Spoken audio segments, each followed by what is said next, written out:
Last weekend, ICT did a Twitter space where he basically gave you everything you need to know to trade the market, in my opinion. So what I'm going to do is I'm going to explain to you some of the things that he taught in that Twitter space and apply them to the week that has just happened so that you can see, one, how to use them, and two, how they were actually used in literally the past weeks of trading.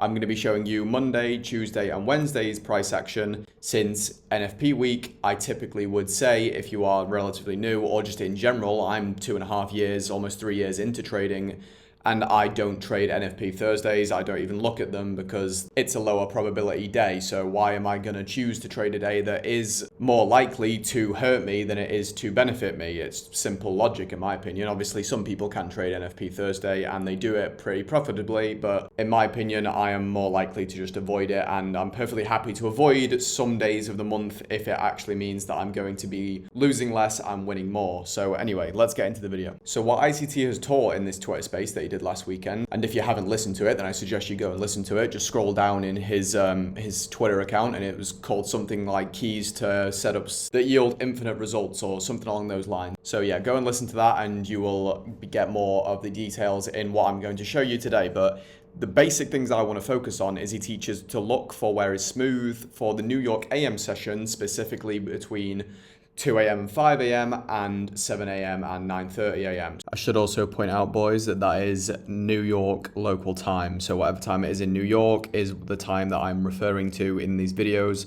I had a comment on a recent video that asked that exact question, so I just thought I'd put that in here so no one needs to ask that again in the comments. But while I'm here, I may as well also ask you to subscribe, boys. So yeah, click that button. So those two windows are going to be where you're looking for where is smooth in the marketplace, where are there relative equal lows, where are there relative equal highs, and pay attention to how the market will draw down to them. So very simply, we're going to look at Monday's price action, and what did we do overnight?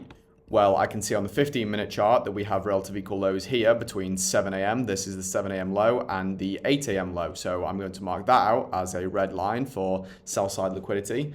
And that is all I can really see apart from this overnight session liquidity. I can't really see anything here that is within the time frame because this is 1:30 to 9:30, so this is the Asia session. While these are relative equal lows and they did get swept, that's a more in-depth understanding looking at the Asian session's liquidity. So I'm going to drop down onto the 5-minute chart, and you can see here that we have a swing low right here, the 215-minute candle. You can see that that 215 5-minute candle is lower than the candle to the left and to the right of it, so that is a swing low. And just over here, the 405 candle, so this is the London session liquidity, these two candles form relative equal lows for the London session. So based off what ICT has taught in that Twitter space that he did 2 days prior to this session, we can see that we ran up, swept previous day's high, ran down and swept these equal lows, and then bounced around for a bit before continuing to the downside. Now, all this downside price action in here, don't care about it. I am only looking for that little sweet spot between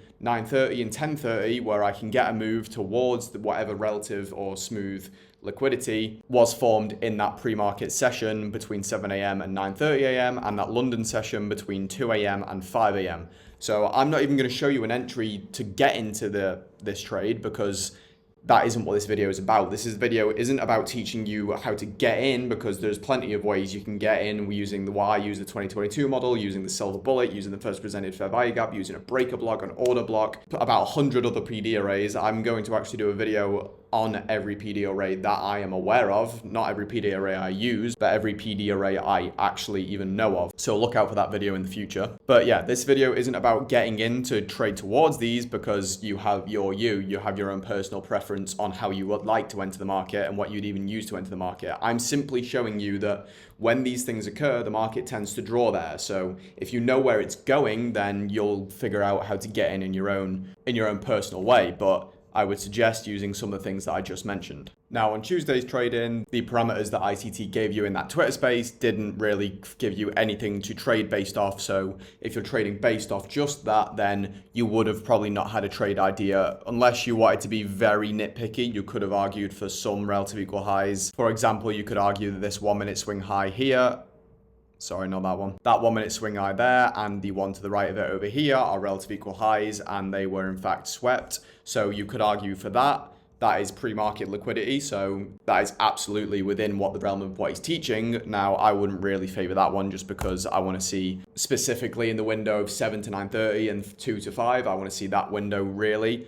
But stepping to the side for a minute, we can see that on ES, and this is something I personally did learn this week, was to look for where is smooth, not just on NQ, but also on ES, since they are correlated markets. Now, this is using the Asia session liquidity, but we can see that the Asia high and the London high are perfectly equal. So when that happens, what can we expect? We can expect price to draw to those perfectly equal highs, and it did just that on ES. And obviously, because ES is moving towards those perfectly equal highs, not even relatively equal, perfectly equal, then we can expect NQ to do the same sort of movement. So you can trade either one of them on the day like this. And again, this isn't using the specific parameters ICT gave you, but it is using the idea of looking for where is smooth in the overnight session. So Asia, London, pre-market session, where is smooth in those timeframes. And then all you have to do is wait for the market to open and start to move towards those levels. And you can, again, get in any way that you want to. Now, looking for something closer to the opening bell towards that 9:30 hour, we can see that we had a massive downtrend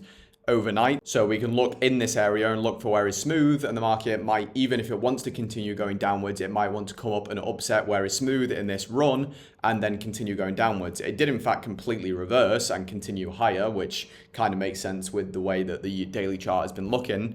But we can look at this pre-market liquidity here from 843 high. We have 1 high, 2 high, 3 high. So a lot of relative equal highs there, a lot of resting liquidity up there. So then we open, we trade down, and then you can look for any entry you want to get up to these relative equal highs. And then you could obviously target high liquidity if you wanted. Personally, I wouldn't have been, since it was such a strong down day, then I would have only been anticipating these relative highs right here to be upset because they are smooth. That is what I'm trying to get across to you in this video, is not how to get into the market, but how to read where the market's going, as in my opinion, that is more important. There's about 100 different ways you can get into the market, but if you can read it, then you can use any of those ways and it won't matter because you know where it's going or where it's more likely to go. In the Twitter space that ICT did, he said that 80%, I think he settled at 75 or 70% of the time. When you see a thing like this happen, when you see relative equal highs or smooth liquidity in that pre-market or that London session, then that is where it's going to go most of the time. Not all the time, most of the time. Anyway, that's all I wanted to get across to you boys in this video. I hope you learned something and enjoyed. And if you are trading this week, then watch out for FOMC and good luck, good trading.